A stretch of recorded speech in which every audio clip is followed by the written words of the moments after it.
Good morning. Welcome to everybody for the ILO Solution Forum on Promoting Sustainable Development and Decent Work through South-South and Triangular Cooperation in the framework of post-2015. Also, we're going to be scaling up some of what we call the good practices in South-South cooperation.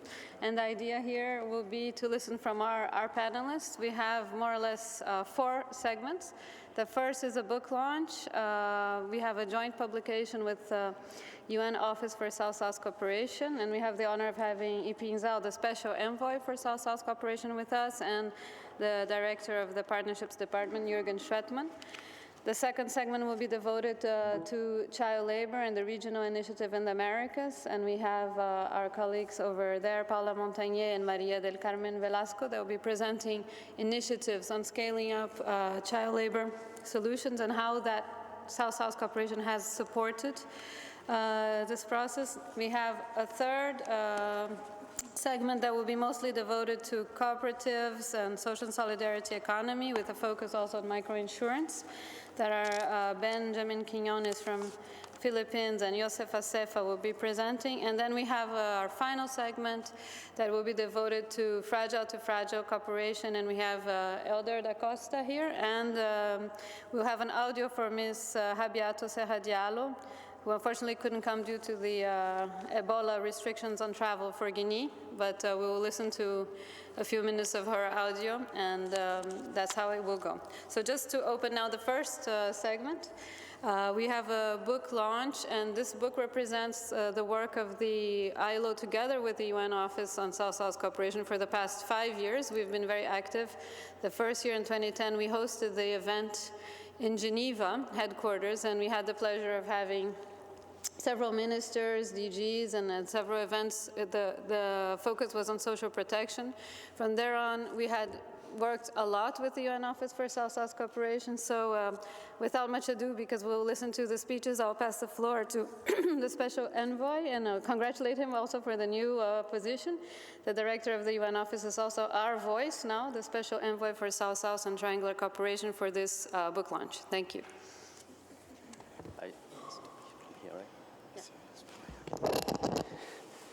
Okay.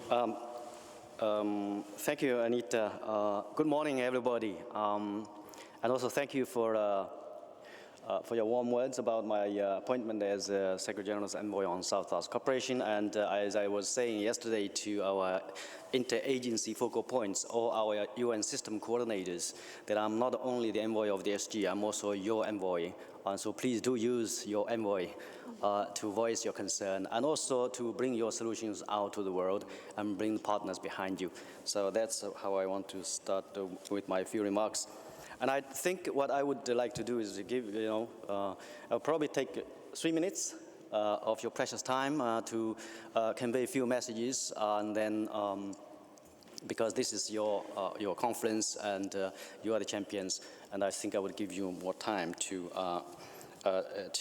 convey your convictions to the world. I would probably make few remarks. First is that I think we in the Global South and in the UN system believe, all the way from the Secretary General to the principles of all the UN organizations and our very innovative teams in all of the organizations. And ILO is one of the outstanding organizations that has a very, very strong team led by Shogun and Anita. Really, this is something that it's unparalleled in the system. Of course, I'm not saying that the other organizations are not competitive or strong enough, but I do believe that this 5 years of consistent and persistent pursuance of the philosophy of South cooperation and the discipline or principles for South cooperation and practicing South cooperation is unparalleled in an organization. And it's one of the oldest organizations. So we now are convinced that age is not only wisdom, but also is innovation. Age can innovate. So I wanted to thank this whole team. So I think one message is that solutions are available in the Global South. And this partnership with ILO, we started 5 years ago to showcase solutions First, to identify solutions in decent work or in labor rights, in human rights, entrepreneurial training, any area that concerns a human being or a worker's welfare in a society. I think ILO over the last 5 years have truly identified many workable, scalable solutions already. So I think it's proved that solutions are available in the Global South. And so that's the message we use to convey, but I think you have now brought the proof that yes, they are available. And second is that beyond showcasing, the solutions of the Global South can be scaled up. And this book also shows that you are already starting year 2010, immediately after documentation and showcasing some of the solutions, you are already scaling up them. And I was very happy to see many of the social protection programs that were showcased back in 2010 are now producing results in Africa, in Asia. One of the recent one was China, Laos, Cambodia, the Cambodia initiative. And of course, that shows again that beyond showcasing, that if you really put your efforts behind, your resources behind, that it can actually generate more development results on the ground. So that's the second message. The third is that bring solutions to scale, you need a very inclusive partnerships. And again, the publication that shows you here is that it requires a lot of partners. And I was very pleased to actually to note that back in July, this past July, the DG of ILO, Guy Ryder, and the executive director of UNESCO, Arina Bokova, signed a strategic partnership agreement between the two organizations to complement each other's mandates and institutional strength. And that's what the SG has been calling the UN system, to leverage each other's mandate and strength and to deliver as one instead of competing. And I think these are the kind of partnerships that we are looking for, we are seeing.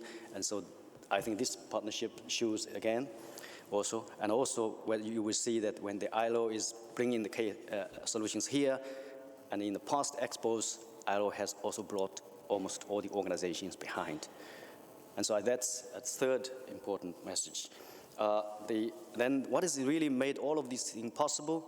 I do believe that leadership is very important.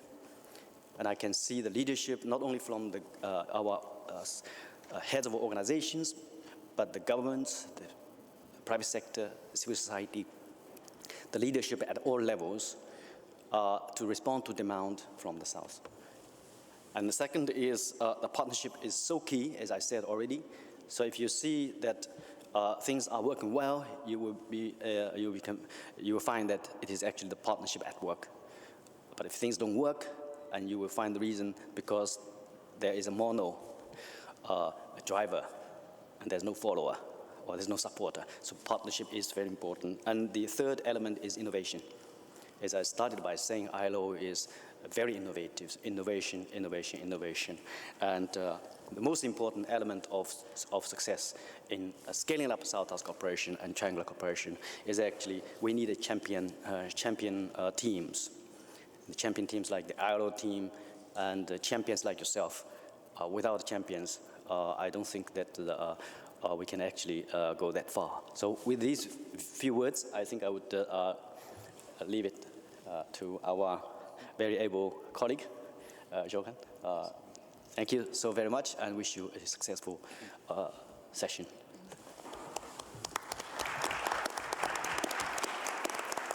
So just before I give the floor to Jürgen, a little thing I forgot to announce. So those of you who need translation, I think you have to get it outside. So you have English, French, and Spanish, just in case. And now I give the floor to Jürgen Schöttmann, who is a director of the Department of Partnerships and Field Support in the ILO, and a strong supporter of South-South cooperation because as he took office, let's say, he created the 3 units, and one of them is under which I'm heading. It's pretty much devoted to South-South and triangular cooperation, special partnerships, and UN funding. So I think that's, it brought also, and you have been in every expo since you arrived, so I think that you're a strong supporter of South-South. Okay, Jürgen, please have the floor. Yes, thanks a lot, Anita, and thanks a lot, Yiping, for your very nice word and very warm words about ILO partnership. And indeed, when you were speaking, I realized that there's a lot of talk about UN system-wide coherence, delivering as one UN, and so on, that the South-South cooperation area of work of the UN is actually an area which brings together many, many different agencies, as we have seen during the last 2 days and which we'll see in the future. It's a very practical way of bringing the UN together around this theme of South-South cooperation. As you rightly said, the ILO is one of the oldest UN organizations. We have been founded in 1919. We will celebrate our centenary in 5 years' time. Yesterday, our Director General, who is in town but couldn't join us for this morning because of other commitment, held a lecture around the issue of the future of work, which is one of the centenary initiatives launched by him to prepare for the centenary initiative. The future of work, what does it mean? The changes in the world of work for the ILO, for our constituents.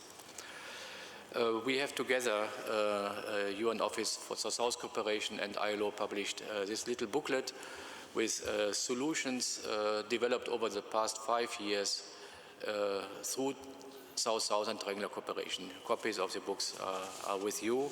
One of the interesting examples of that book is around the social protection floor. The social protection floor is a concept which was originally developed by the ILO, but was then taken up by all the other agencies through the Chief Executive Board for Coordination, which brings together all the UN heads of agencies, and which is going to meet later this week in Washington. So it's now a UN-supported concept, and together with the UN Office of South-South Cooperation and the ILO, we have introduced that concept in a number of countries. It included countries such as Cambodia, Togo, Burkina Faso, Cote d'Ivoire, Laos, Thailand, India, Indonesia, Mongolia, and Brazil. And the objective there was to adapt the concept of social protection floor to national conditions and situations, and also to convince the national governments that a minimum of social protection can be established even in poorer countries, even if fiscal space is limited. Some form of health insurance, some form of maternal protection can be established everywhere, and that is the meaning of the social protection floor. It is described in much greater detail in the first story in that booklet. For example, in the case of Cambodia, one component of the project involved supporting the government in the design of a social service delivery mechanism, which is an innovative coordination mechanism with a single window of the provision of social services. In Togo, and Togo is an important country for us, for our department, because the head of the Deputy Director General of our portfolio in the ILO comes from Togo, Mr. Gilbert Humbo, former Prime Minister. In Togo, we have countries such as India and Brazil helped assisted the government of Togo in introducing the social protection floor in that country. So these are just a few words to draw your interest on that little book and as an encouragement to read it and perhaps to see if some of the solutions presented here can be adapted in the countries around the audience here today. Thank you. Thank you, Jürgen. So I guess the book is launched now, formally and officially by the two directors. By the way, they have written a joint preface as well, and I think you have around 30 or so stories of good practices of sharing experiences between developing countries. Some of them, and this brings me to the next part of the segment of our solution forum, some of them are linked to the child labor.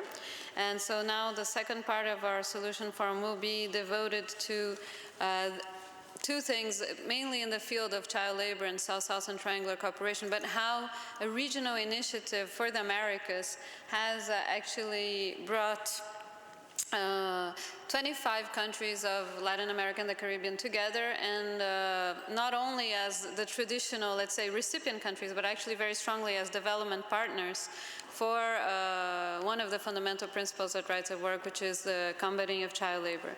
So I will then introduce you the first panelist in this part of the speech, which is Ms. Paula Montagnier. Paula Montagnier is the Deputy Secretary of the Bureau of Evaluation and Information Management in the Ministry of Social Development and Fight Against Hunger. This ministry is extremely active in Brazil in supporting programs dealing with combating child labor, social protection. Everybody heard about the famous Bolsa Familia and other programs, and it has been extremely supportive of ILO's work, and we have some joint programs with this ministry. And Paula Montagnier has also been the secretary, if I'm not mistaken, of the third Global Conference on Child Labor. That was your title, right? So she has been very much on the stage last year promoting the important topic of combating child labor. And of course, South-South and Triangular Cooperation was a very key feature because Brazil is a very big development partner in terms of promoting South-South and Triangular Cooperation within big groups like BRICS and IBSA, but as well as promoting initiatives with least developed countries, Portuguese-speaking countries around the world. And here I look at Timor-Leste. So I will leave the floor now to Paula Montagnier to explain a little bit that experience. Good morning, everyone. It is a pleasure to be here, and it is a pleasure to report a good example of what South-South cooperation is about. When we start to develop the third Global Conference on Child Labor, we had partners inside the government with the Labor Department and the Ministry of Social Development that I represent here, but also with Ministers of External Affairs and the Ministry and the Special Secretariat that works human rights. We developed a cooperation together, and our external partner was ILO. That allowed us to bring more flavor to the discussion and also to organize things, thinking not only in the actual conference, but in all the materials that we have to develop to bring that sort of information more present to everyone. I think that the idea that we have to develop more materials that are in the web that could be present to all countries and shared as experiences, as valid experience to fight child labor is a way that we can manage to escalate projects and programs to large policies that enhance the objective that we have. If I could, I would like to use my presentation. It's a very small one.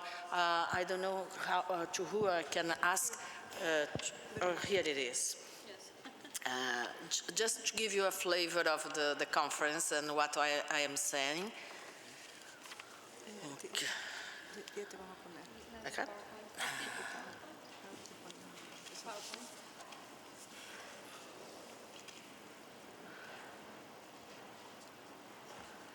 Estoy un poco.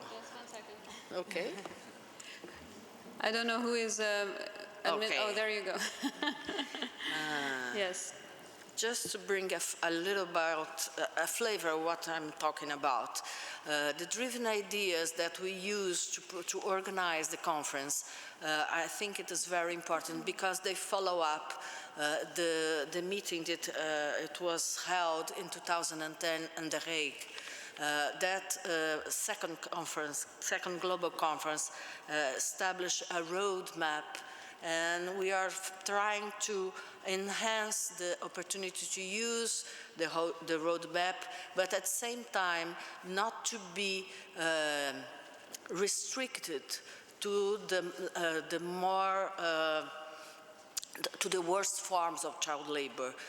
During the period on 2010 and 2013, one of the things that the countries that has more elaborate information discover was that we need to bring our force against every form of child labor and not only on the worst ones. That will be possible if you work in a better way, putting central role to the problems to the government. If the leadership are held to the government, that would be good. But government cannot work together alone. He needs partners, workers, employers, and in this specific issue that is child labor, the civil society collaboration is quite important because it brings possibilities to be in places and no one of the other partners can be or has already developed methodologies to do that. Also, during the discussions of the conference, we come up with the idea that we have to have a complete separation between labor standards and trade interests, at least when we are talking about social issues. In that case, child labor could not be mixed up with trade interests and other kind of trades. Because if you do that, we don't allow people to be, oops, I did something wrong here. Okay. The other driver idea that is very, very important is the importance of developing statistics. And when we are talking of statistics of child labor, we are not talking statistics only to the poor countries. We are talking about have statistics to every country, because child labor is not a problem connected only with poor countries. This is connected to other situations, special cultural situations that sometimes not only are there, even if they represent a very minor part of the situation of a specific part of child labor, but it's there and we have to deal with it if we really want to eradicate child labor. We also have to produce knowledge very qualified and very specific that might be shared between us to everyone to understand better how to work with that.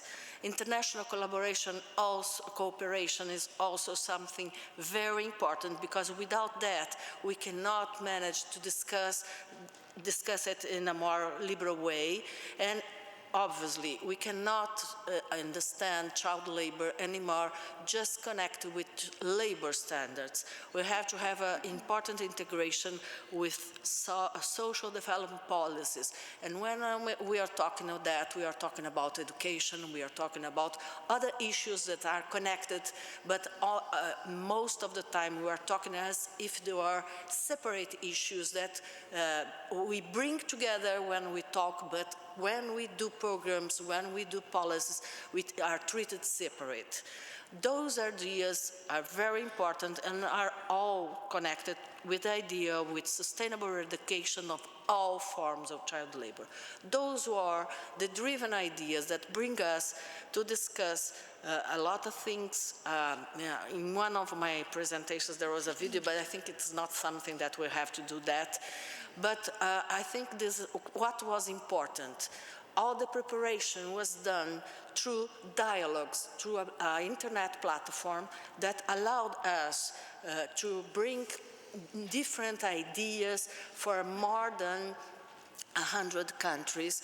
19 persons were involved describing their ideas and describing their experiences, and that allowed us to talk about legal systems, social protection, labor policies, education, agriculture, and supply chains, informal child labor in urban areas, and also domestic child labor and gender. All those issues that then were organized in semi-plenaries that were were organized in semi-plenaries that occur in the actual presential conference. Then you see we are building knowledge. We start in the plenaries, then we discuss as semi-plenaries, and after that, allowed us to discuss that as part of the declaration of the adolescents that participate of the conference, and they understand perfectly that we have to do some things that were very important. We have to strengthen public policies and aimed at child labor with special attention to at least two very important groups, agricultural and domestic child labor. Most of them are situations that our statistics are able to describe. Our policies and programs are very unable to tackle perfectly. We have to broaden income transfer programs to eradicate poverty, because if we treat child labor separate of the environmental that children are brought up in their families, we cannot tackle the problem also. It was very important to establish for discussing the problem, and at least adolescent pick up that very quickly, that it was very important that governmental commitment toward integral education, professional training, culture, sports, and leisures. That's something that usually we talk about, but not always possible to do that in an integrated form. Also, it's quite important to integrate education with health care, social assistance policies, and identifying child labor and other violations of rights. And as they are very participative at the conference, the adolescents that what was there, they demand to ensure participation of children and other adolescents in the decision-making process. They also appeal to all countries to ratify ILO Worst Forms Child Labor Convention, because for them that's an issue very important, that it can manage to organize ourselves until 2017, when we'll hold another conference, another global conference. When I said that about the adolescents, is because for them that were there for 4 months discussing things and participate of all the semi-plenaries and the plenaries at the conference, it was very interesting that they summarized even better that the Brazilian declaration on child labor, the main issues that were brought up through that declaration, that go exactly at the same points that the adolescents were there. I think this is something very important, because that gives us the idea that we are discussing the same ideas in different tiers, and that bring a flavor very important to the conference, that it was possible work together, discuss it together, because we are the ideas and our commitments were around the same points. Said that if we bring that large amount of energy, that good ideas, it's important to show up a little bit what was done as dissemination, because that is a part of the South-South Confederations is specialized, and that brings the possibility of share effective experience. Then we have, through our activities, some discussions in Zimbabwe. We bring all the results of the conference through technical consultations in South Africa, in New Delhi, at the International Labor Conference. We did some discussions there at the steering committee with IPEC. We did that also in the ILO American Regional Meeting in Peru, and we managed to discuss the specific issue of child labor in in agricultural and rural poverty area in the countries of South America. We also are here discussing with you all the main reasons why we bring all this discussion together. I think it is very important to say that all the material that we gather for the conference are available to the internet, not only the final report or the summary that you can have at your disposal here, but also all the presentations, the video, and all the experience that all the countries and the people bring to the conference, and they are at your disposal to discuss more possibilities to implement projects, to implement good practice, to implement experiences. And as a very interesting follow-up that we have, I have to mention not only the Red Card campaign that was a global campaign during the World Cup, but one of our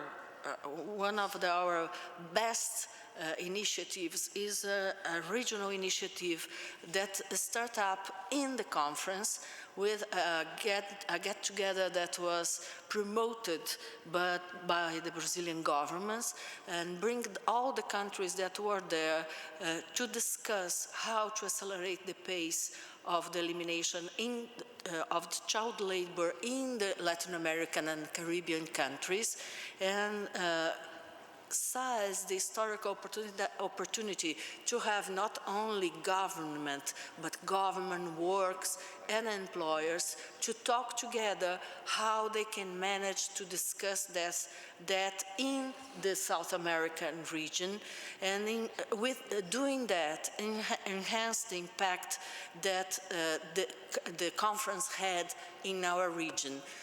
Child labor in South America is not, it's going well, but we have perhaps one of the most large challenges with almost all the child labor that was in the formal industry, in the formal employment, was identified and excluded. Now we have to deal with situations that most of the country doesn't know really well how to do it. We have to deal it in the agricultural sector, in the informal sector, in traditional ethnies, in traditional groups, in the case when the child labor is inside the enterprise of the family or is also inside the household. All situations that are new, all situations that demand that people discuss more and discuss how to deal with that in a way that change culturally the way we can provide a change of attitude, a change of institutionality. That's why we are so keen to say that we are able to, in less than a year, because we started that in October last year during the conference with the meeting that Grulak suggested, and then we in December that year, in December we did a first workshop that reunite 11 representatives of 11 countries, mainly for government, but also from ILO, and we managed to discuss together what were our priorities, which are the possibilities that we have to work with the knowledge that we have already organized by themselves, and which are the challenges that we have to face to be one of the first regions to discuss the possibility of eradicate child labor within 2020. That is a regional commitment, not that we are not pursuing the commitment to eradicate the worst forms until 2017, but the idea is to arrive in 2020 without child labor. During that meeting that we did first through Okay. During we discuss things through the web, and after that, through a presential meeting, we are able to establish six goals that are formatted to be part of what we are doing for the next 2 years. I think that's a good example of what cooperation can bring to our region, and I think that it's a good idea that we can share with others. Thank you. Thank you, Paula. And I also like to thank Mr. Ipinzao because he has to now open, I think, another meeting. He's doing South hopping. So thanks so much. I will return. Okay. For this session. Okay, thank you so much. So he'll be returning, that would be fantastic. But I think in the meantime, there's a regional Arab States parallel event. So thank you, Ipi. So now, thank you very much, Paula.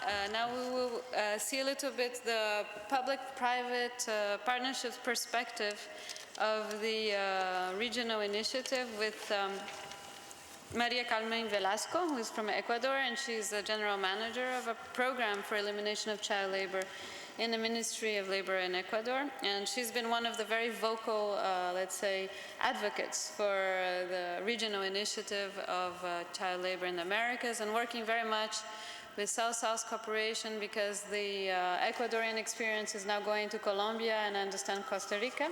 So let's hear directly from her. Thank you. You have the floor. Thank you very much. Well, good morning with everyone. And first, I want to thank the opportunity of being able to share a very successful experience that we have in Ecuador that has been, that has raised the interest not just within the public and private sector of my country, but fortunately within the region. So I would like to explain briefly, if I can manage. Okay. Why do we believe that this has been an initiative recognized as a good practice?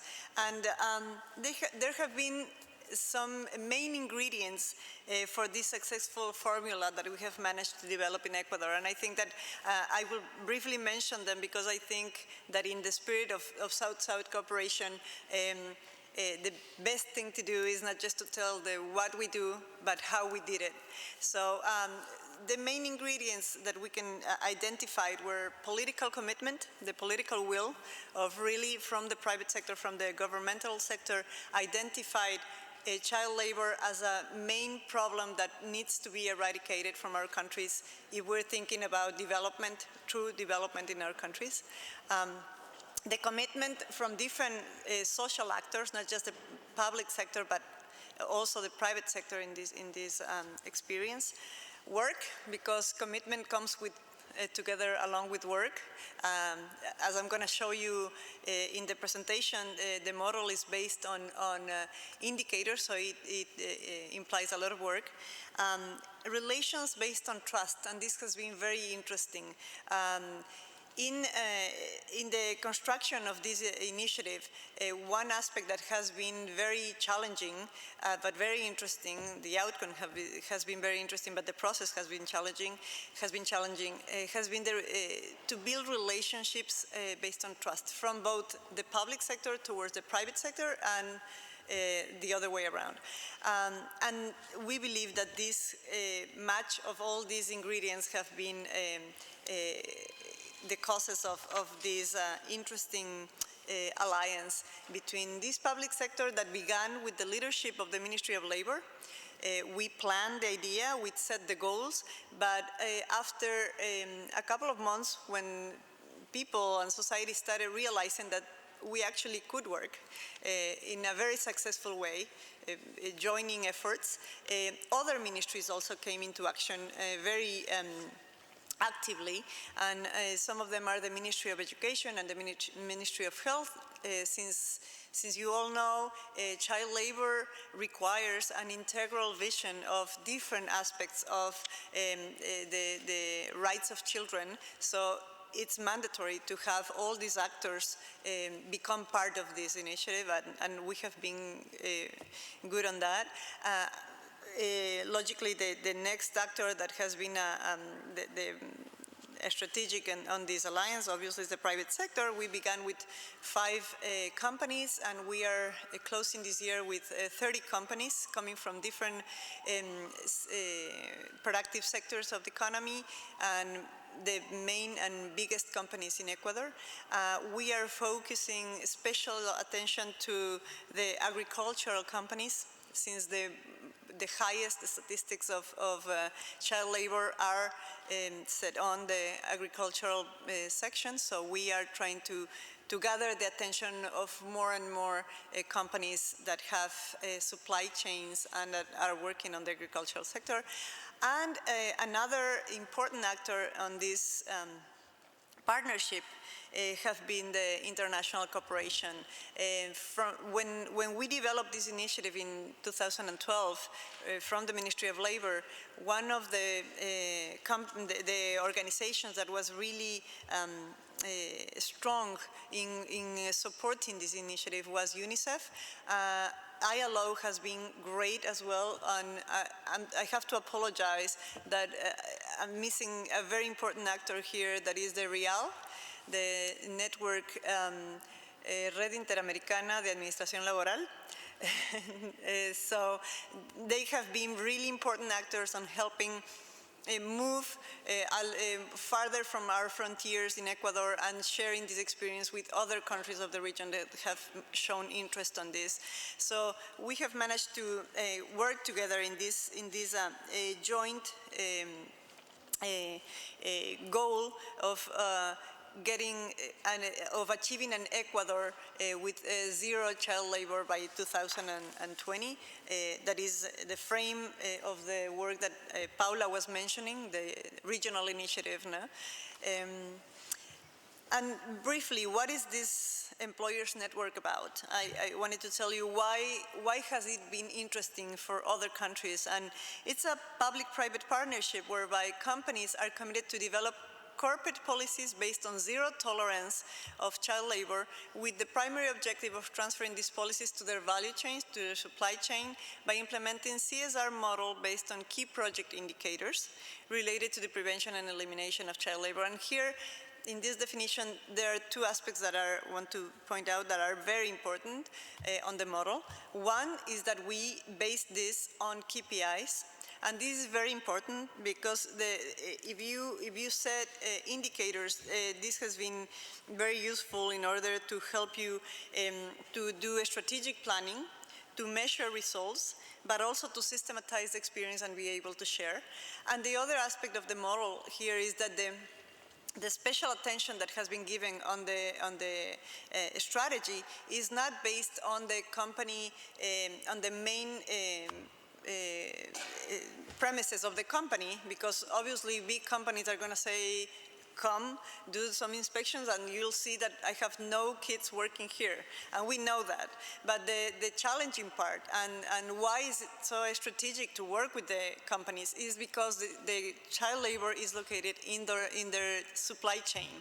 So for us, from the public sector, is very limiting to just try to eradicate this problem by inspection, by labor inspections. That is necessary to do it, but it's not the only way to do it. We need also the co-responsibility of the private sector to assure that the supply chain that they are working with are also committed to the corporate principles of saying this company has zero tolerance to child labor. And this implies a lot of work around this, because as Paula was saying, it's not just a matter of taking the children out of the situation, but also encouraging decent work situations for the adults. It's also encouraging other ministries like education and health to get involved and try to solve together this problem and assure that we have a country that respects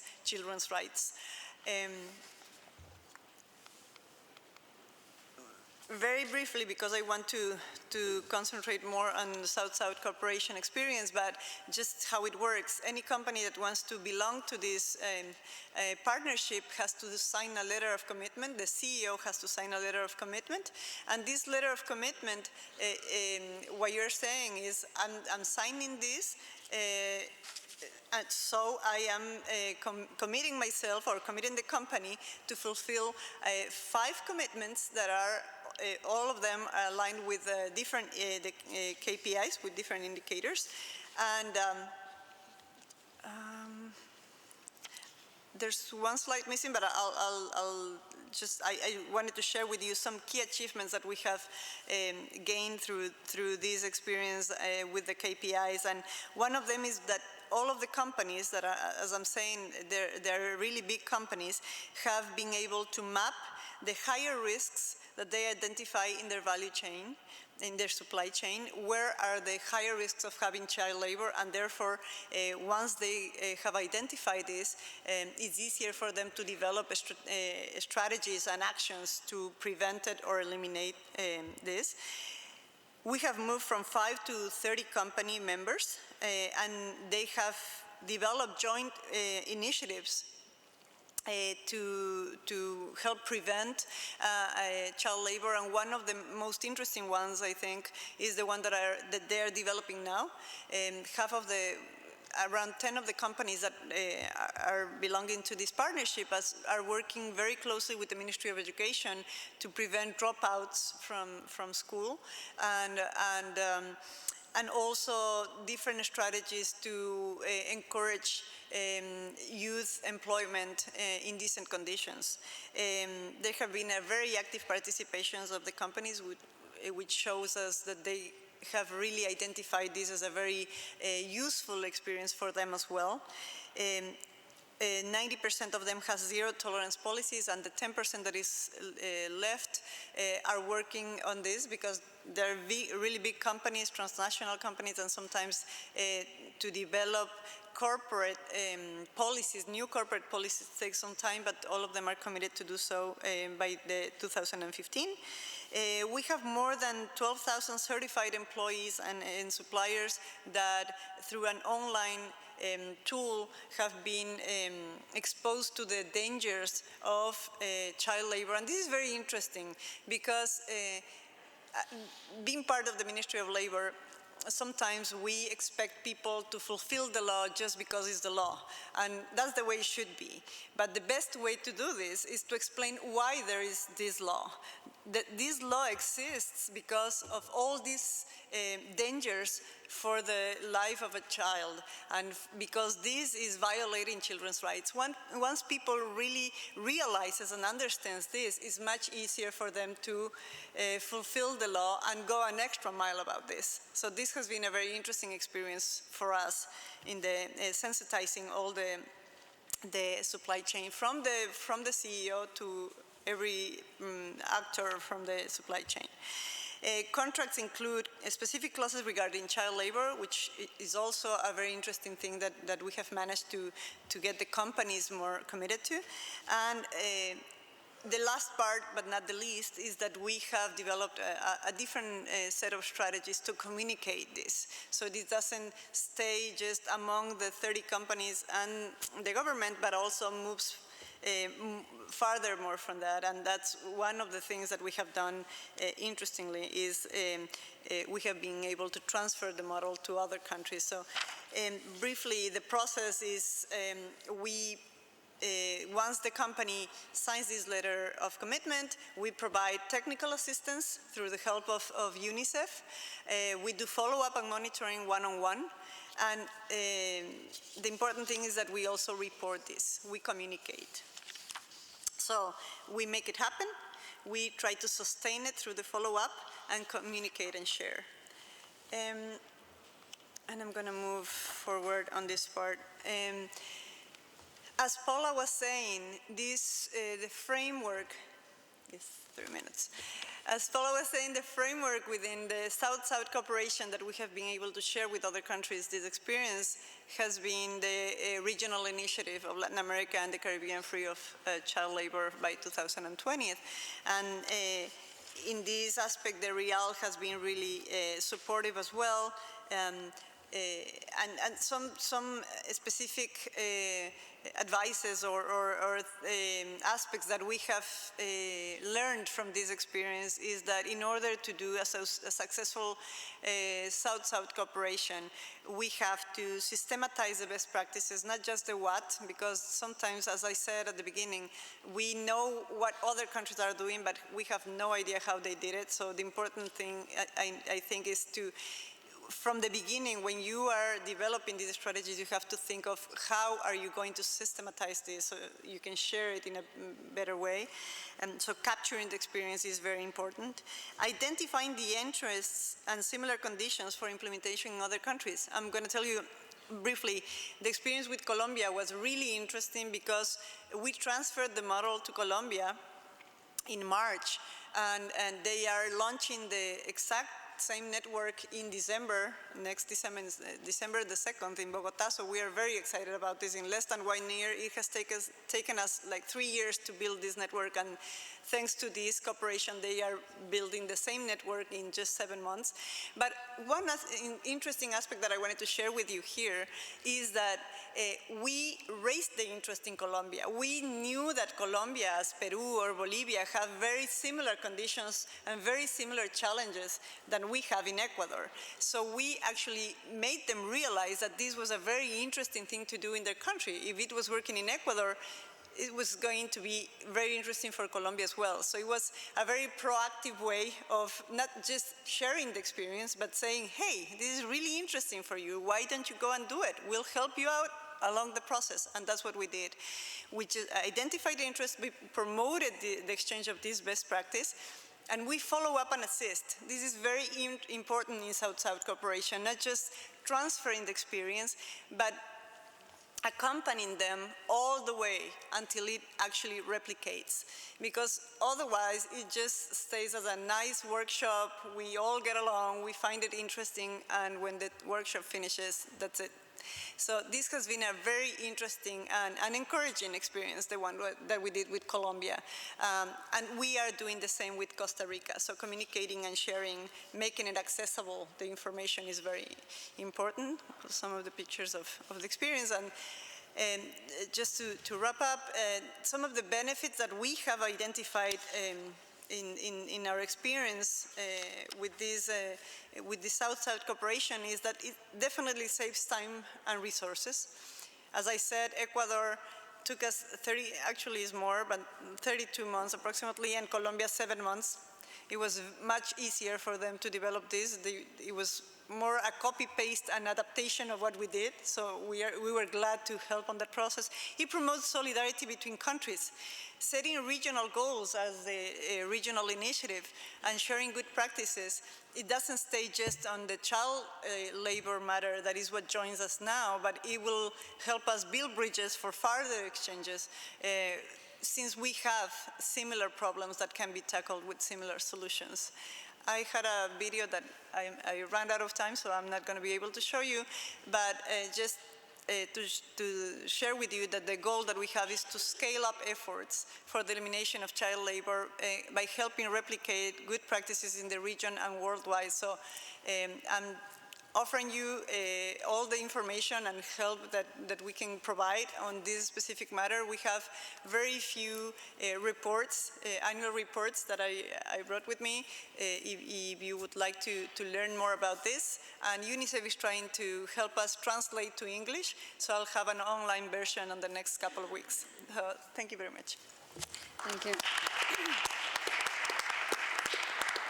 Thank you very much. So with this, we ended the segment on child labor, and I'll pass the floor to Jürgen Schwettmann. He will be moderating the next 2 segments, especially because not only he's keen on South-South cooperation, but the 2 new topics are topics that I think he's pretty much a champion, which is cooperatives and social and solidarity economy. He was the chief of the cooperatives branch a long time ago, and the fragile to fragile cooperation, because Jürgen was very much instrumental and behind the agreement that was signed between the ILO and the G7 Plus secretaries. So with that, now Jürgen, you're chairing the rest of the session. Thank you.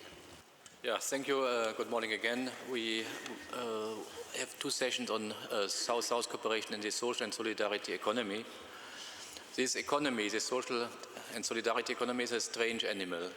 An animal in the sense that it doesn't have a universal definition. There are many definitions, but none which is universally recognized. And even the name differs from country to country. In some countries, the economy is called the third sector, or the popular economy, or the social economy.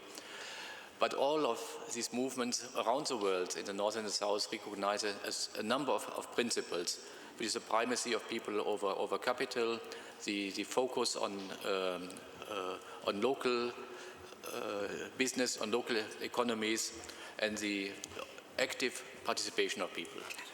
In particular, in countries of the South, the social economy has created astonishing solutions to many problems that people encounter, in particular in situations where the state cannot deliver or where the state is simply not present. Ben Quiñones is a promoter of the social economy in the Philippines. He is one of the leading figures of that movement in the whole of Asia, and he has initiated and founded the Asian Solidarity Economic Council, which he will present right now, including some solution. Ben, please. Thank you. Good morning to everyone. This social solidarity economy, or SSE, is actually an economy. When we say economy, it connotes activities like production, distribution, and consumption. This SSE is organized, self-governed by ordinary people, and based on cooperation between organized groups of producers and consumers. It is different from a mere solidarity of producers and consumers in the sense that it has what is called triple bottom line: social development, ecological conservation, and ensuring a sustainable society.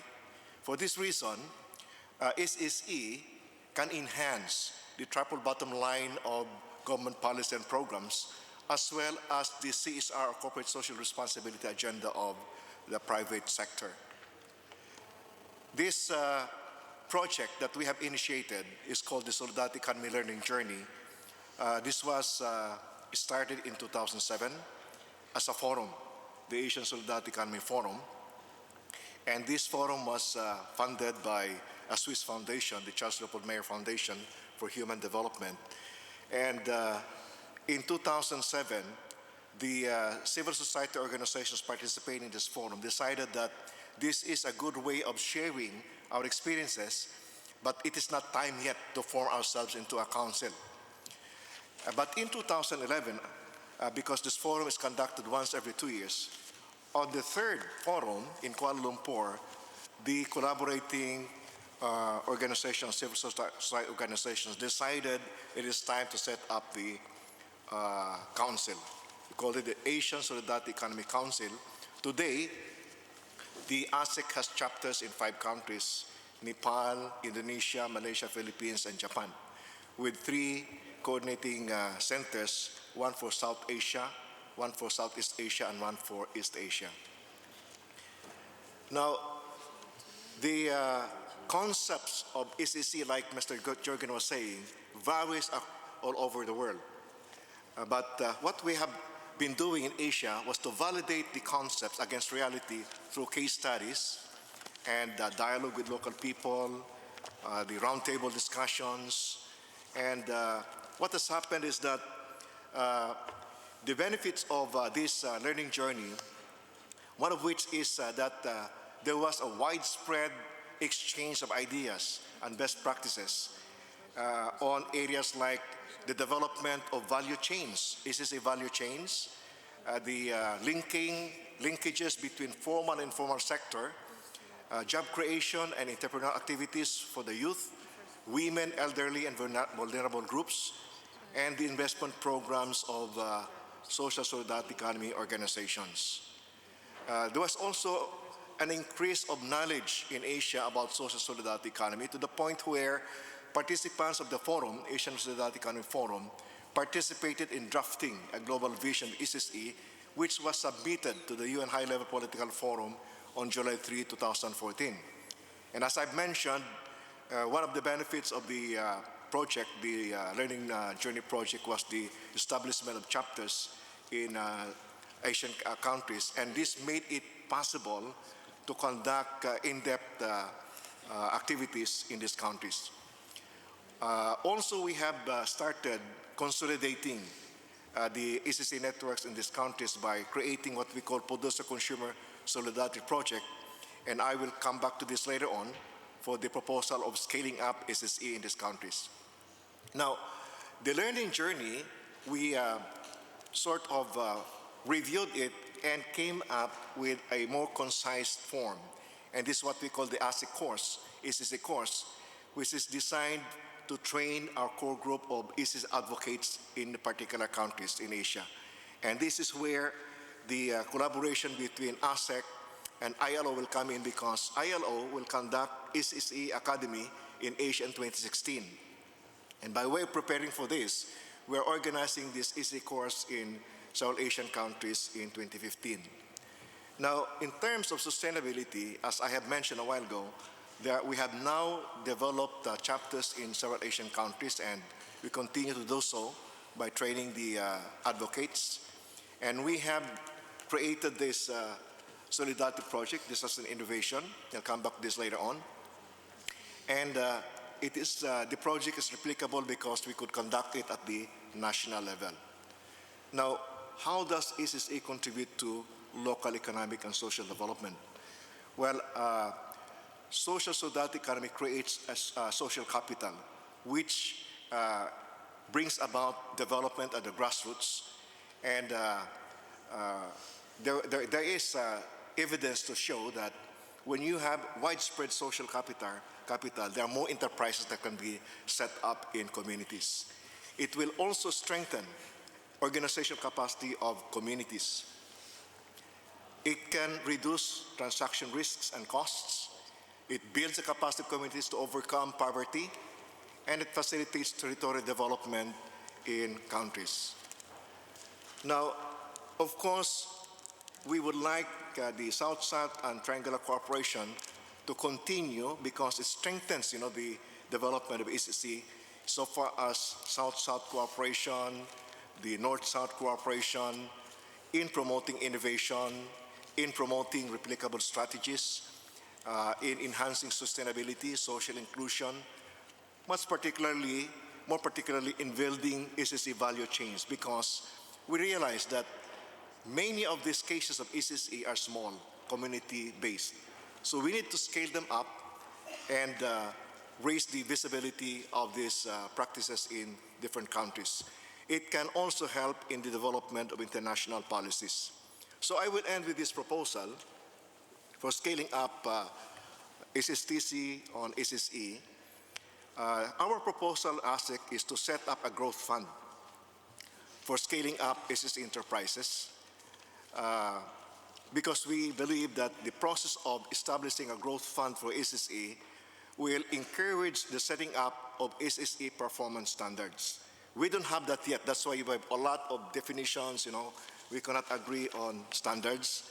The second is that it can prompt the creation of reliable database on SSE best practices and good performing SSE organizations. In microfinance, you have the Microfinance Information Exchange, which is being run by the World Bank.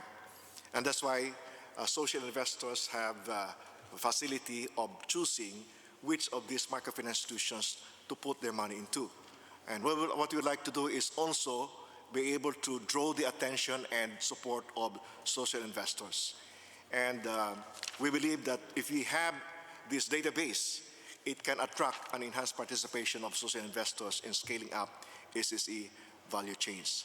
Now, the proposed SSE Growth Fund will be a major item for discussion in the forthcoming Global Social Solidarity Finance Summit, which will be organized by ASEC and RIPES in Asia in 2016. This has been adopted by the UN Task Force on Social Solidarity Economy. In another meeting hosted by IMF and World Bank, also in Washington, D.C., yesterday, I was told by my colleague, Asian Development Bank has offered to host this summit in 2016. I have also talked to the Central Bank of the Philippines. They're interested to co-organize this event. UNSCAP has shown interest in this topic of the development of capital markets for SSE.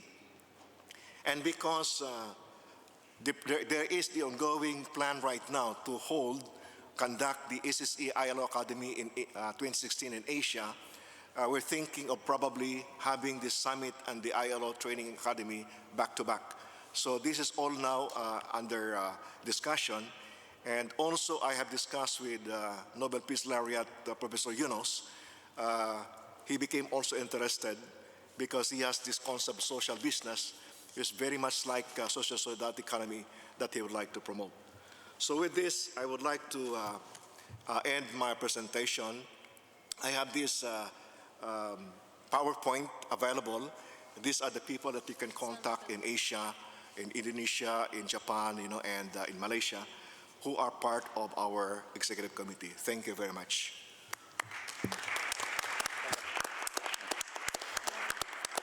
Thank you very much, Ben.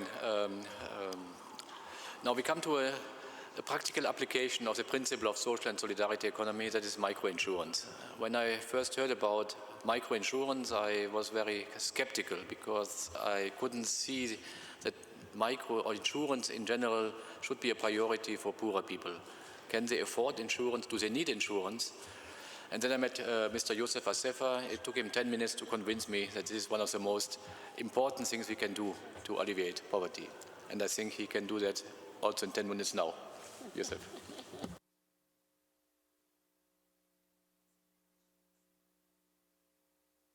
I am delighted to be here to speak to you about microinsurance, a subject very close to my heart, and I hope you will see why. When we talk about microinsurance, the starting point for us is to understand what do the working poor need. It's not good to design a program without their intervention, without understanding their real needs. We come across the need for opportunity, government policy, organization, having cooperatives, microfinance institutions, and insurers that understand and are ready to provide their services. The poor also need skills, enterprise management skills, cooperative management skills, and a lot of other support. More importantly, these days we talk of financial inclusion. A poor man accessing money without financial literacy is a disaster. What we have noticed, a lot of donor agencies, NGOs, even some of our UN partners have been funding the poor. And the poor understand it is donor money is grant, they don't make an effort, and repayments have been low. So we start talking to them about the financial literacy requirements, understanding household income, managing savings for asset building and not for consumption, and borrowing to do serious business, and insuring their risks via insurance. So for us, the insurance idea comes with certain prerequisites. One, a poor person will not walk into a bank and say, I need a loan, or walk into an insurance company and say, I need insurance for my little assets of $100. They are not only shy, they will not get a positive response. This led us to look at security. So for most lenders, the reason why they don't deal with the poor, first, it is small numbers. Second, there is no collateral or guarantee. With the system we have, cooperatives, a lot of poor people can be bundled together. I'll give you an example later, and qualify for sizable loans. Second, they qualify for the loan because they have insurance to support them in the event of loss, so there is collateral for the lender. As far as the ILO is concerned, we talk about decent work, social protection, social justice, social security, and dignity. All these will be covered when low-income people get access to financial services. To demonstrate the value of insurance, I'll just give you two small examples. One, if a small business borrows just $200 and starts a business like vending vegetables on the street corner, What happens when this person gets ill or somebody in the family dies and they have a funeral? They take money from the business. They will not let their kid get ill or die, so they destroy the business opportunities. So we provide insurance to cover all possible risks of illness, death, disability, and loss of assets. The other example is rural farmers. In Ethiopia, 80% of the population is engaged in farming, and without insurance, what is happening is a person with 200 kgs of seeds plants 100 and keeps 100 kgs as reserve. If the harvest is good, they have only harvested half of their potential. On the other hand, when this person is insured, they will not plant 100, but they will plant all the 200 kgs they have with quality seeds and fertilizer. Productivity is high. This contributes to food security. And so we have very little difficulty in explaining to the poor farmer why they need to be insured, and also to the government why they should incorporate insurance into the rural lending program, and that has been achieved. Having said that, I would like to see very clearly what are the worries of the poor people: illness, agricultural risks like death and disability, loss of crops and livestock, property losses, and death, accident and disability. These are covered by microinsurance. For Africa, the main microinsurance activity that we have deals with supporting government to define microinsurance, supporting markets to introduce microinsurance, supporting aggregators like cooperatives and microfinance institutions and banks to engage with the poor, lending them on the strength of microinsurance. In Ethiopia, we have worked with trade unions, NGOs, UN agencies, and cooperatives and microfinance institutions and a lot of other aggregators to introduce microinsurance, and we have, I believe, achieved something substantial. In a country where 80% of the population is poor, rural, we have 4.1 million households accessing insurance. And these are rural farmers who are more secure because they access lending from various institutions. How did we do it? First, we partnered with microfinance institutions and cooperatives. One microfinance institution has 800,000 savers. It's a saving-led microfinance institution, 580,000 borrowers. 55% are women and youth, and all of them are insured. As a result, repayment rate is above 98%. Philippines Crop Insurance Corporation assisted us in providing agricultural insurance training for this institution, and today it is one of the leading agricultural insurance providers in Ethiopia, supported, of course, not just by ourselves only, but by other agencies. We introduced insurance into prisons. This was when I requested Jorgen to join us at a visit to a prison. Today, I must say it's a workplace. 2,000 prisoners, 31 cooperatives, producer, marketing, and saving and credit cooperatives, saving money, borrowing from Dexi Microfinance, doing business successfully, owning the business, and owning the profits. Before these cooperatives were strengthened with savings, credit, and insurance, a lot of the prisoners were receiving little money for haircut and coffee.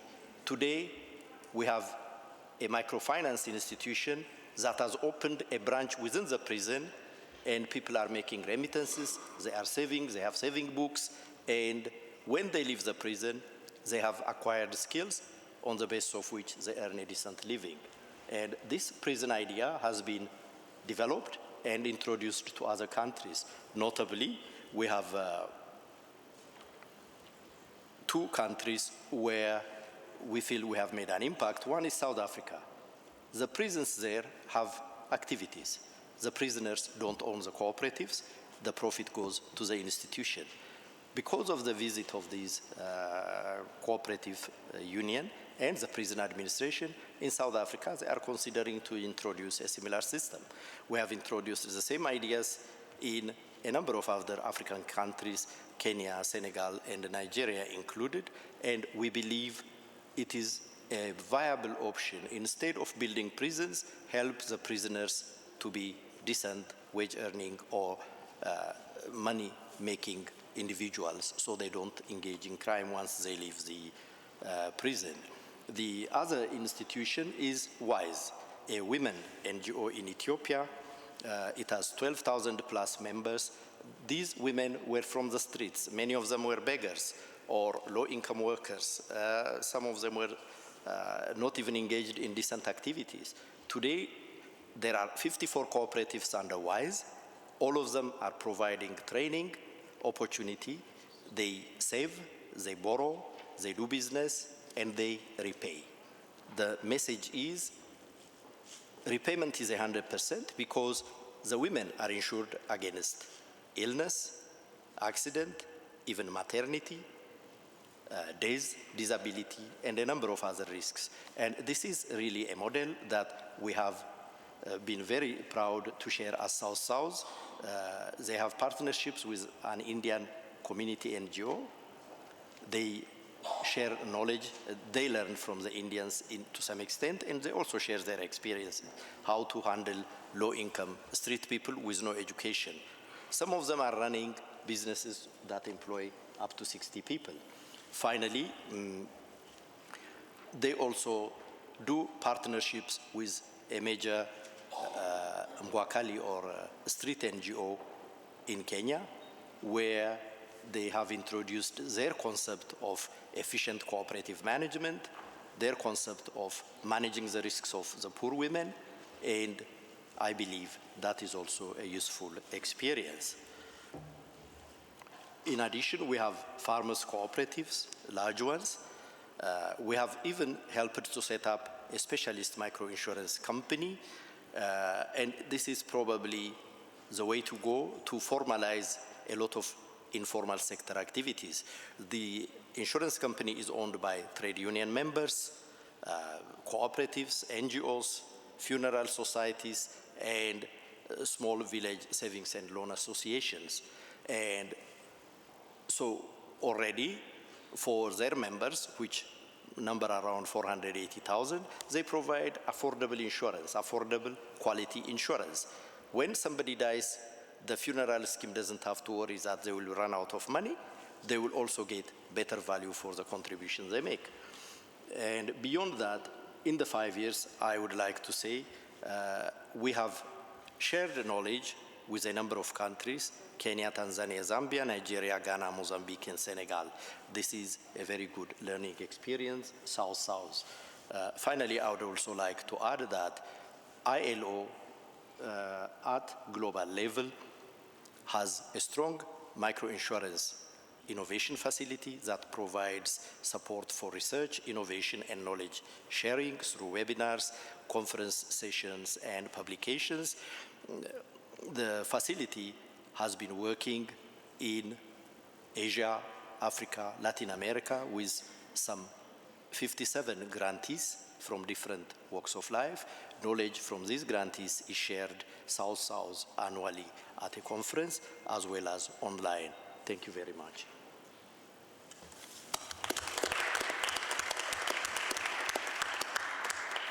Thank you, Youssef.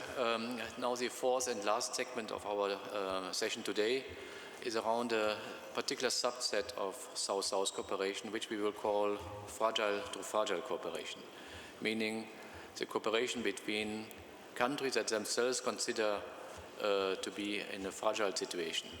We have with us Mr. Helder da Costa, the Secretary General of the G7 Plus group that brings together these self-declared fragile states and with whom the ILO has signed a memorandum of understanding. Helder will introduce the concept of fragile to fragile to you. Helder, please. Thank you, Jürgen. First of all, let me greet all the audience. Good morning to everyone. Just wanted to acknowledge Mr. Jürgen for inviting me to participate in this conference to share with you the so-called the G7 Plus version of fragile to fragile cooperation. I'm bringing to you today two big picture messages. One is why and how and what is G7 Plus is advancing the agenda for, the post-2015 development agenda. And secondly, I'd like to show you and highlight some of the examples of the countries that joined the G7 Plus at the country level.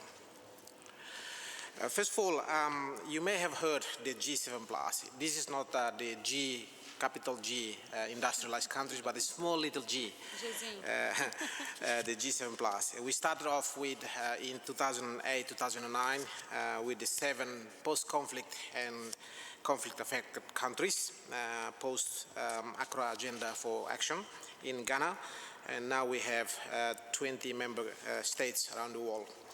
And I'll also quickly share with you what are the examples of the F2F. This is a G7 Plus version of the South-South and triangular cooperation. We now have 20 members states across the 4 continents. In the Pacific, we have Solomon Islands and Papua New Guinea. In Asia, we have Timor-Leste and Afghanistan. In Middle East, we have Yemen. And in Africa, most of the countries with the likes of DRC, Guinea, Bissau, Guinea-Conakry, Sierra Leone, Liberia, which are affected by the Ebola crisis, including South Sudan, Central African Republic, Chad, and so on. And then in the Caribbean, we have Haiti. Timor-Leste, the country where I come from, was the chairing country for the last 3 years. And in Lomé, ministerial meeting recently in May, the Sierra Leone Minister of Finance took over as the leader of the grouping, whereas the deputy chair is coming from Haiti and the permanent secretariat is continuing to be based in Timor-Leste. Basically, what we are championing now is the implementation of the New Deal for engagement in fragile states. When we talk about the New Deal, most of you are Americans here. You may remember or recall former President FDR issued a New Deal in early 30s and post-reconstruction or recovery of the recession in the American economy. But the New Deal that we're talking about here is a New Deal for engagement in fragile states. Why? Because the modality and the aid that was allocated to fragile states didn't work. Now, in terms of the G7 Plus, how it came about, I wouldn't go into the details, but this diagram, the anti-clockwise, shows how we started in the Paris Declaration. I know that the South-South cooperation has got your views on the Paris Declaration, but this is where the fragile states came together and say to the world, look, your aid doesn't work. We need to change your behavior. You need to change the way you operate in fragile states, and giving the chance to fragile states to say a greater word. So in fragile states, we came up with the 5 words which are very well known now. Those 5 words are nothing about us without us. Meaning that you can't operate in a country without dealing with the leadership and the ownership of the particular country. So that's what we came up with, nothing about us without us. So we've been very busy in terms of the past 3 years or 4 years, since 2008, 2009, and the Dili, as you can see in the bottom there, the first international dialogue on peace building and state building was held in Dili, Timor-Leste, where Timor-Leste became the first chairing country of G7 Plus, and then the next G7 Plus ministerial meeting 2 years after we held in South Sudan, and in 2012 we hosted the ministerial meeting in Haiti, and then the last one we hosted in Lomé in Togo recently in May 2014. Now, next year we are going to host the next G7 Plus ministerial meeting in Kabul, in Afghanistan, under the new presidency of Mr. Ashraf Ghani. So, as you can see, now 20 countries, we are now promoting the goal number 16 of the post-2015 development agenda. As you all know, that the UN Secretary General has already set up this open working group in New York, and the negotiation is now ongoing from now on until September next year. And the open working group has proposed 17 goals there, and the G7 Plus recently we promoted and we proposed the goal number 16 to be included as a standalone goal for the next 15 years. So why are we so passionate about this G7+? Well, the facts speak for themselves. 1.5 billion of people are living in conflict-affected and fragile states. Now, within the G7+ family alone, we have around 357 million people live in fragile states in those G7+ countries. Now, the question is this, the risk is this: if the next 15 years, if we don't include building peaceful societies and promoting effective institutions, then we will be running the risk of being left behind again, as happened now in 2014 or 15. Now, the other point that I'd like also to mention to you is that none of the fragile states achieves any single MDG. Remember, the architecture of the MDG, when it was set up in 2001, one element is missing in our view, is that peaceful societies or security is not there. I know that security is the prerogative right of the Security Council, but if we want to take a lesson learned from the past 15 years, none of the G7+ countries, or at least fragile states, achieved MDG. Why? Because we're busy fighting fires. Because how can you achieve MDG if within your country you have this conflict of violence every day? And there is no peaceful society. So people can't send their children to the market or to the school or to the hospital. So this is the lesson that we learn, and we propose to the Open Working Group to take this seriously. Otherwise, we run the risk of leaving those countries behind again. Again, in terms of the aid volatility, it doesn't work because the nature of the fragility in those countries is paramount. Therefore, we propose that we need to change this framework. And this framework is the so-called the New Deal for Engagement in Fragile States, which has three linked components. One is on peace-building, state-building goals. There are 5 goals there: legitimate politics, security, justice, economic foundation, revenue and services. And the other focus is an acronym of the fragility spectrum: one vision, one plan, compact, and so on. So this New Deal puts the country in the driver's seat. The leaders are the ones who determine the agenda of the development. And development partners, including the ILO or the European Union, USAID, or you name it, are coming to support and rally and align behind the priority of that particular government. And trust is the one that we talk about, the trust issue here, the transparency, risk sharing, and use of the country system. And I will explain to you what does it mean by trust component here in a minute. Now, we have been also engaged in our negotiation with the G7+ peace building and decent work with the ILO. Between 2004 and 2013, the ILO has implemented over 360 technical cooperation projects in 38 states considered as fragile.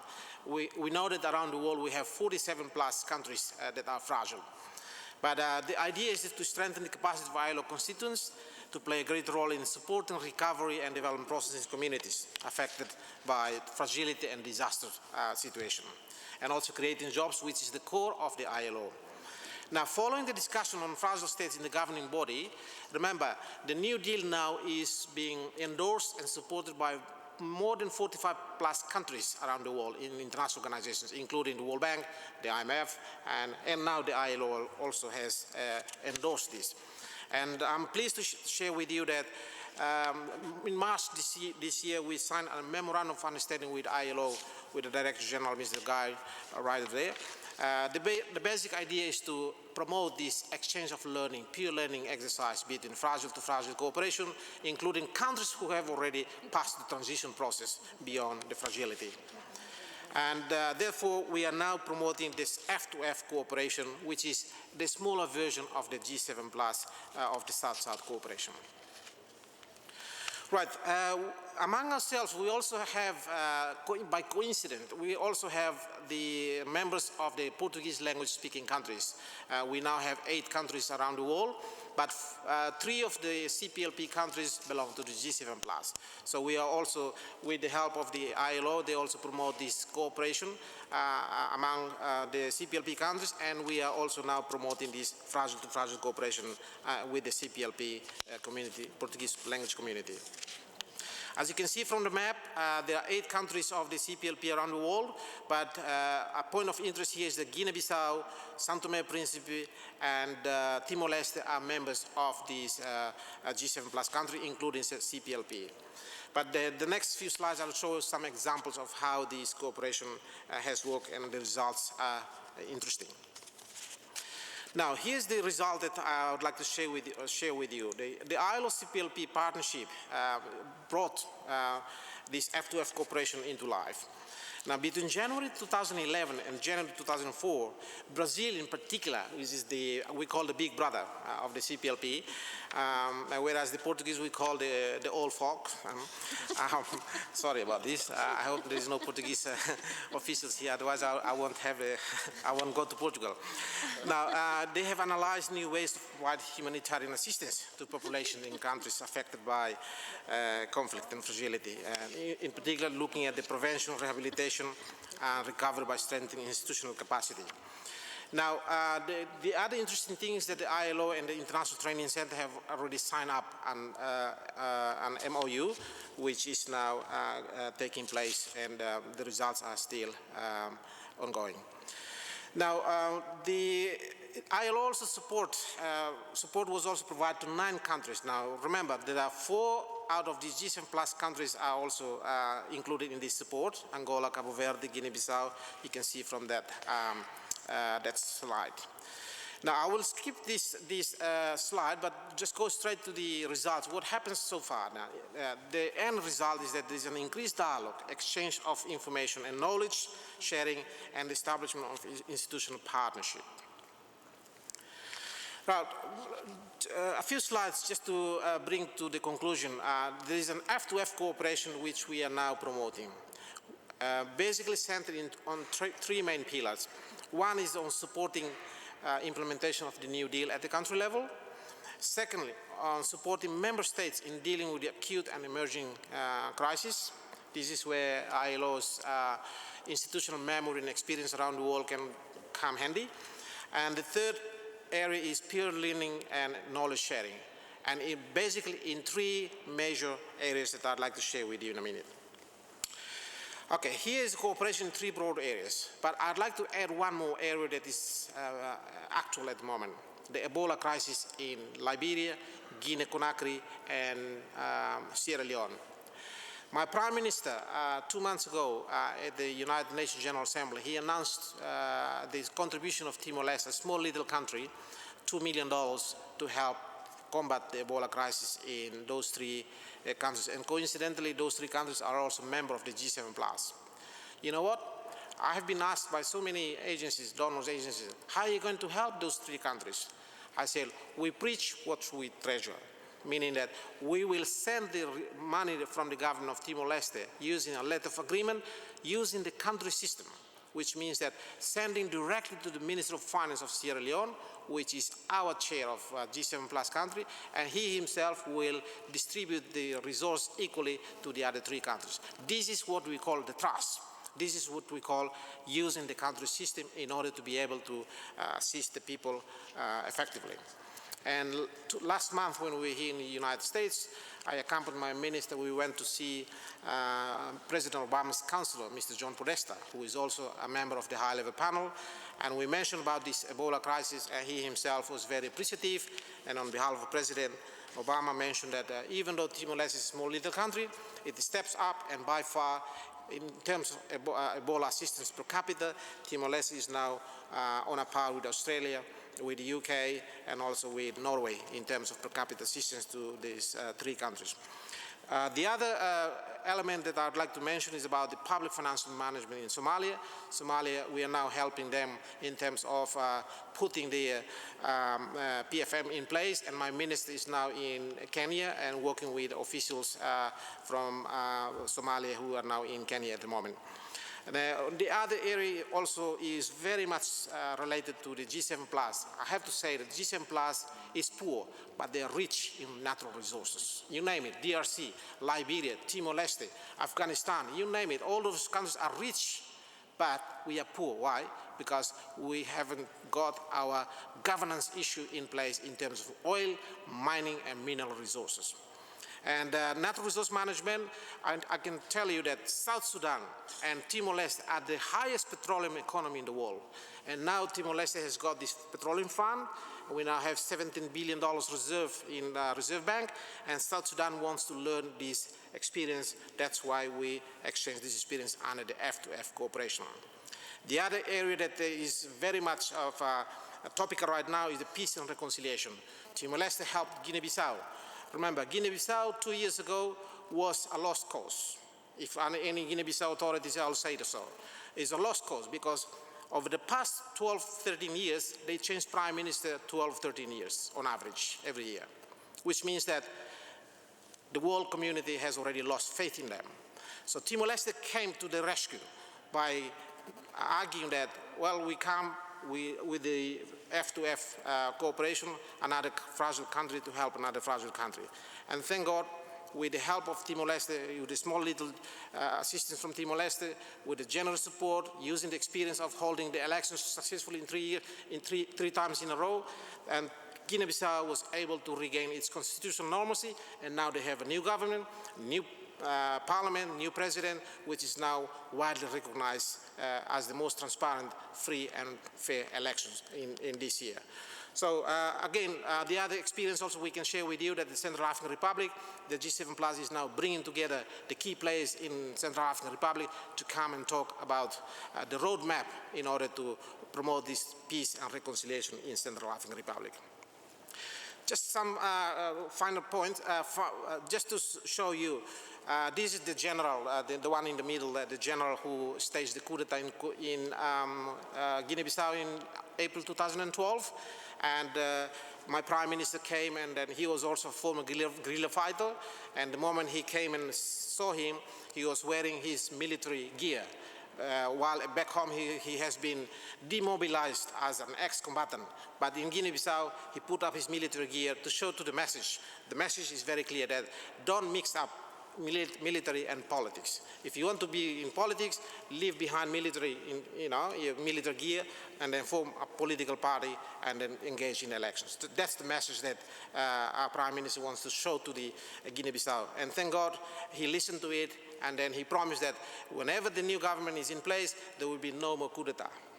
That was the message.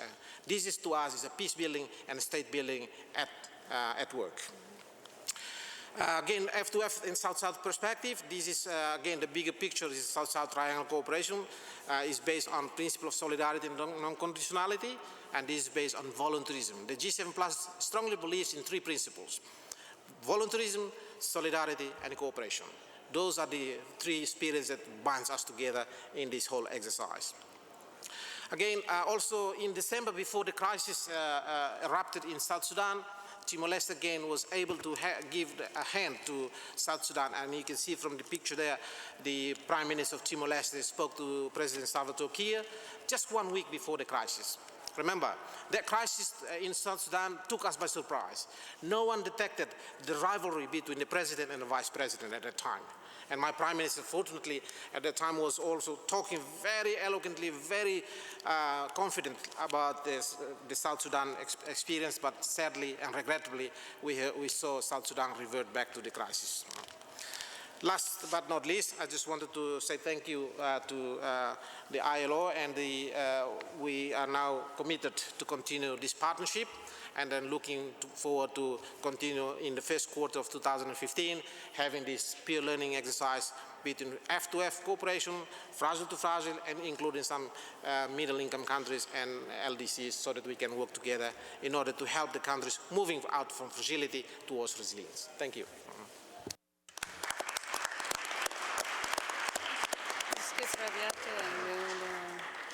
Thank you very much, Helder.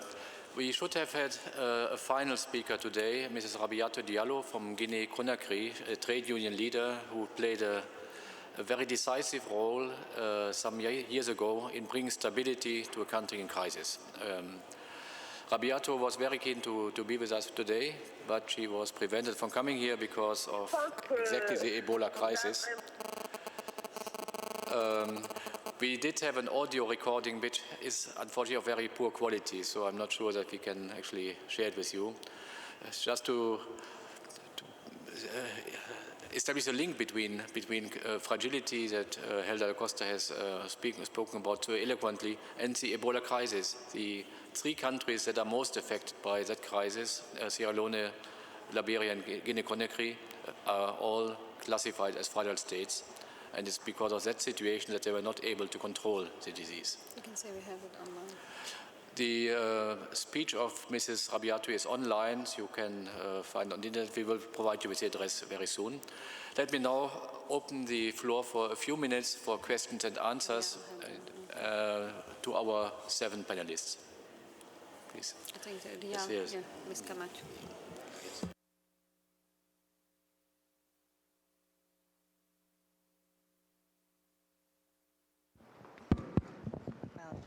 Thank you very much. Thank you to the panelists. I'm Maria Claudia Camacho from the Organization of American States, and I thank the organizers for giving me a brief opportunity to share with you about a network that actually Maria del Carmen mentioned in her presentation, the Inter-American Network for Labor Administration, the RIAL, that is comprised of all ministries of labor of the Americas. It has been a very fruitful example of South-South cooperation. It promotes exchanges among the ministries, sharing of experiences, lessons learned. We've worked more with every country in the Americas. More than 90 cooperation activities have taken place. We partner closely with the ILO. I invite you to learn more about the RIAL, and I would like to share, now that we're in the South-South Expo, some key lessons about what makes this work. And they have been mentioned, some of them. Political will, of course, the fact that South-South cooperation needs to be demand-driven, but more than that, that there is a conviction in the institutions involved that South-South cooperation is a valuable tool for institutional strengthening. We've seen increasingly that South-South cooperation is an interesting practice for many, but it's not yet mainstreamed as a valuable tool for effective capacity building. And also at the core, and I would like to congratulate officers like Maria del Carmen and others, at the core of this is a great willingness to share and a great commitment with solidarity and building bridges. And I think that time, commitment, effort, all that amazing, let's say, willingness that we see in the officers involved in this institution cannot be understated in these kind of discussions. So I wanted to share briefly that with you, now that you are in the home of the OES, and pose a question probably regarding this issue to the panelists, and is it, how do we do to move South-South cooperation beyond the exchange of experiences and really embed it into the design and implementation of what our countries are doing? Thank you.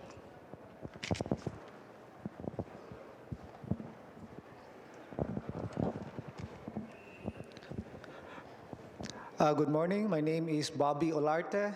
I'm working at the United Nations Population Fund in New York. My question refers specifically to the case presented on microinsurance, particularly working with very poor women in Ethiopia, including beggars and street women or sex workers.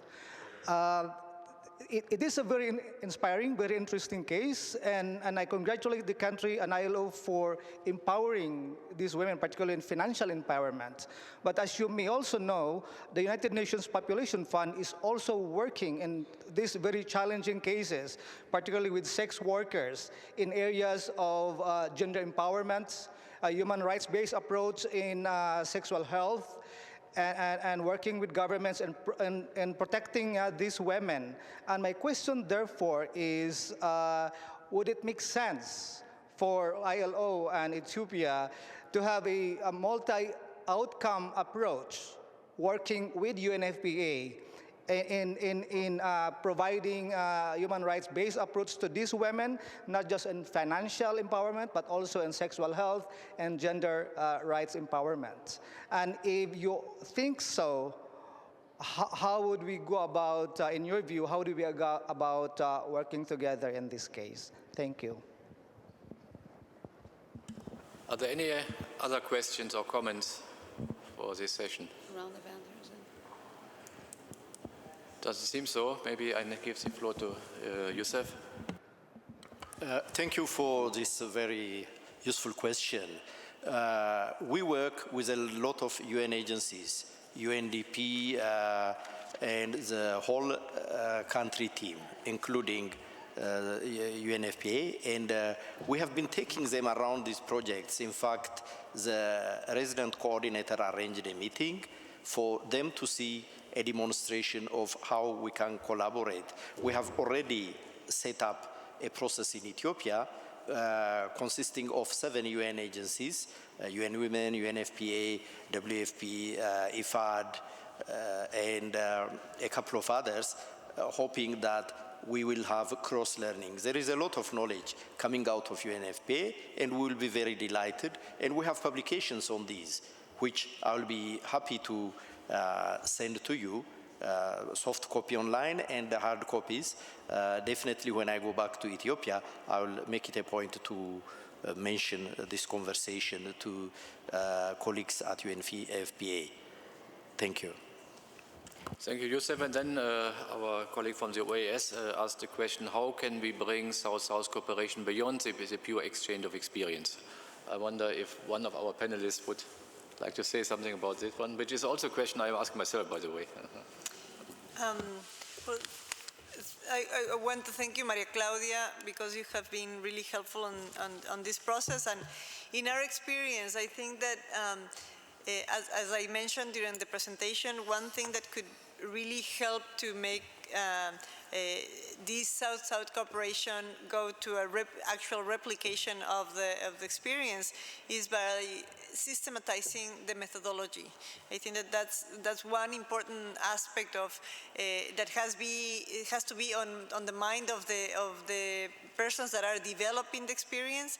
They have to keep in mind that this should be systematized, not just for the replication outside the country. Sometimes it's between ministries and within the different regions within a country. Like Ecuador has a diversity of regions, and each of them with different problems and challenges. So it's very, very important to systematize, to find the mechanisms of being able to systematize the methodology and also to share openly all the tools and the materials developed. But I think that one of the key aspects for the replication of experiences is the follow-up, is assisting along the process. Once you have transferred the model or the experience, you have to really assist all along the process to make sure that it actually ends up being replicated. And in our experience with Colombia, this has been the key for the successful transfer of this experience. We have been from March until now in contact communication with our fellow persons in Colombia and asking them, what are you finding challenging for the implementation? Which tools can we help you to adjust to your reality? And this has been very key for the replication.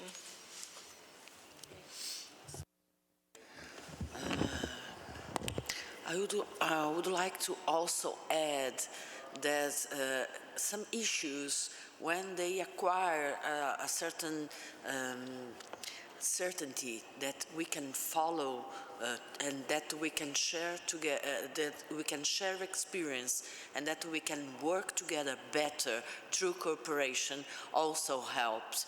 I think the regional initiative that starts last October, and then in the next October in the ILO regional labor in the meeting that was held in Peru, 25 ministers signed the initiative. Then I would say that it's important to have all the assistance, all the organization, and also the political willing of accept that we have a challenger and put all the efforts together to go through that conjointly. That's something that is very, very important also.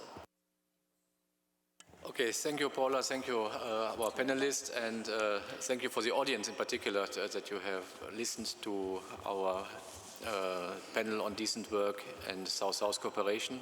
I think we have now the little traditional ceremony of awarding the plaques of commemoration.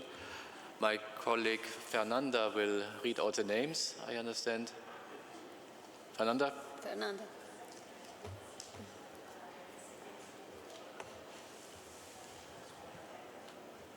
She's around. Yeah. Okay.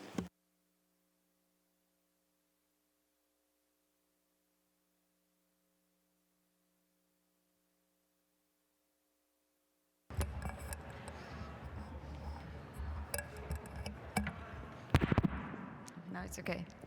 The UN Office of South-South Cooperation would like to present a plaque to each panelist in recognition of their special contribution to South-South and triangular cooperation. Presenting each plaque will be Mr. IP Zhu, envoy of the UN Secretary General and Director of UN Office for South-South Cooperation.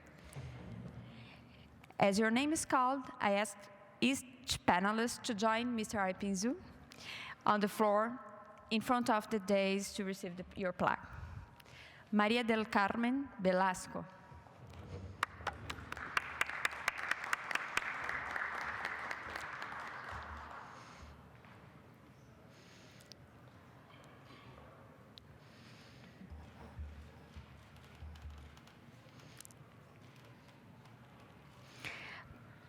Paula Montañé.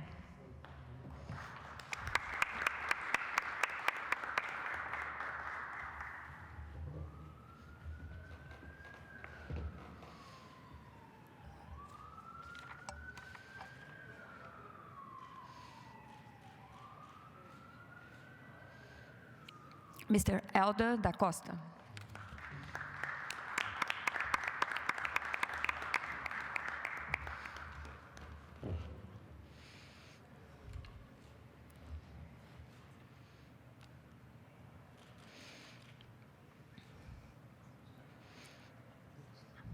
Mr. Benjamin Quinones, Jr.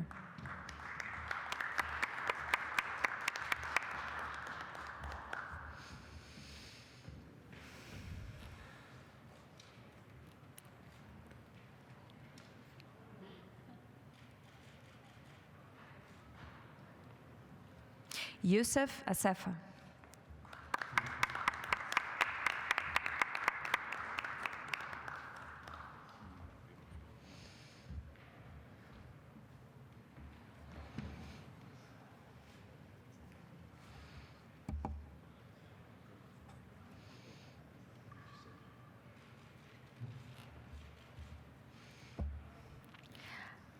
Haja Habiatu Serhat Diallo. On behalf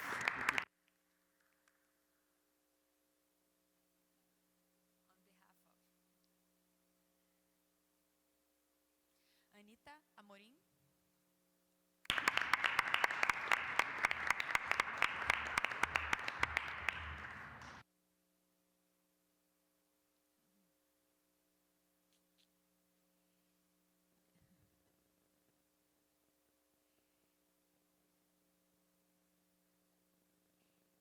And Jürgen Schwedman.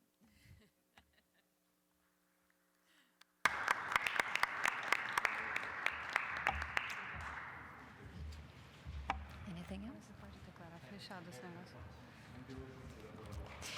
So it's closed the session.